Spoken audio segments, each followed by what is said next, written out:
Og vi blev bibragt den vigtige oplysning, at det ville være forkert at adskille Ramboline og Ali.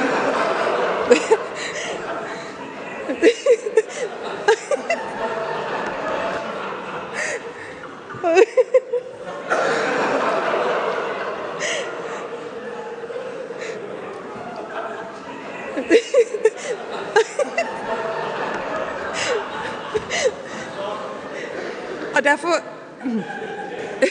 derfor fik vi faktisk Ali med.